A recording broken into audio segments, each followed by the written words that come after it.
Bonjour à tous. Le poème Après 3 ans que nous allons étudier aujourd'hui est écrit par Paul Verlaine, une grande figure des poètes maudits au XIXe siècle. Ce poème d'apparence simple sert de tremplin à l'auteur pour exprimer sa mélancolie. Nous nous attacherons dans un premier temps à comprendre le texte, pour mieux aborder dans une seconde partie sa forme et ses règles de versification.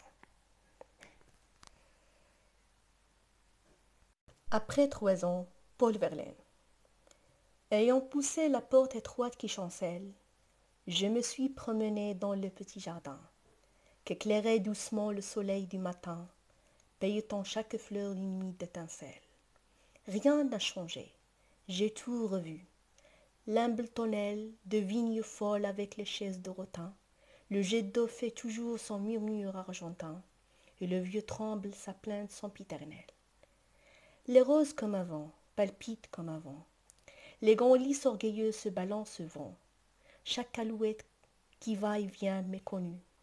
Même, j'ai retrouvé debout la Véleda, dont le plâtre s'écaille au bout de l'avenue, grêle parmi l'odeur fade du résident. Depuis le mariage d'Élisa, le chagrin d'amour de Verlaine le laisse inconsolable, morne et seul.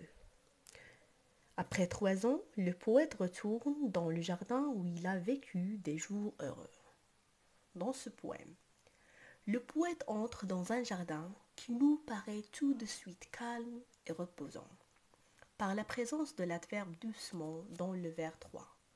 Le premier quatrain a un rythme harmonieux avec des vers amples, ce qui montre la tendresse et la pureté de ce lieu. Verlaine nous décrit ce jardin très lumineux en utilisant des mots comme pailletant, étincelle, argentin. Le jardin nous paraît clair, agréable et très beau. Il montre la beauté de ce lieu en parlant des fleurs, grosses, lisses, qu'il personnifie. En effet, les roses palpitent et les lys sont grands et orgueilleux. La porte chancelle lorsque le poète la pousse pour entrer. L'utilisation de ces verbes de mouvement humain rend le jardin plus vivant, plus proche. Verlaine réussit à nous faire percevoir le mouvement du vent à travers des verbes comme palpiter, balancer. Nous pouvons même imaginer que Verlaine nous fait entrer dans son jardin secret. Ce n'est pas un grand jardin somptueux qu'il nous décrit. La porte est étroite, le jardin est petit. Et la tonnelle est humble. C'est un lieu modeste, convivial et chaleureux. Il s'approprie ce lieu en utilisant des noms tels que là ou sans. Le poète ne dit rien de l'être qu'il retrouvait dans ce cadre. Les points de suspension du vers 6 expriment un non-dit qui laisse imaginer la force des émotions, le sentiment amoureux que le poète éprouva pour Élisa, sa cousine, est discrètement suggéré par le lieu intime de la tonnelle, par les chaises de rotin qui évoquent les tête-à-tête sentimentaux, et par la présence des roses qui symbolisent la rencontre amoureuse. En constatant la continuité des choses, leur permanence à travers le temps, en montrant une nature qui traverse les ans sans dommage, le poète suggère par contraste l'instabilité et le caractère éphémère des sentiments humains. Ce poème est un poème de l'absence.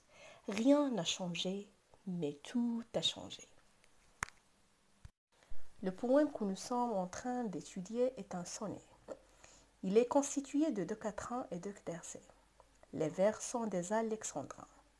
Les rimes sont embrassées dans les quatrains A, B, B, A, B, B, A. Les tercets présentent 2 rimes plates et 4 rimes croisées. C, C, D, E, D, E.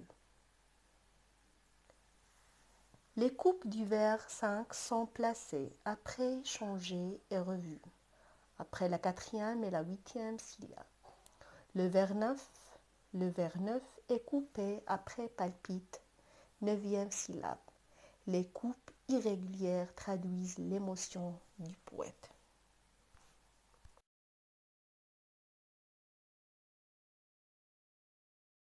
Histoire des arts. Il s'agit d'un tableau d'Édouard Manet de la fin du XIXe siècle. Bon, dans un jardin de la villa de Versailles. Le lieu représenté est un coin de jardin. La couleur dominante est le vert, le cadre est verdoyant. Le banc, également peint en vert, se fond dans un paysage. Seules les fleurs apportent une touche de rouge. On pourrait éprouver dans ce lieu diverses sensations, tactiles, douce chaleur ou fraîcheur, visuelle, lumière, couleur, olfactive, parfum des fleurs, auditive, chant des oiseaux. Le petit jardin représenté sur le tableau pourrait être celui du poème de Verlaine. On y retrouve la douceur de l'éclairage, la présence de fleurs et des arbres, un banc pour s'asseoir et à converser, une sorte de treillis ferme en forme de tonnelle à l'arrière-plan. Travail à faire. Je vous prie de travailler sérieusement vos devoirs sur vos cahiers d'exercice. Vous aurez les corriger la séance prochaine. Bonne journée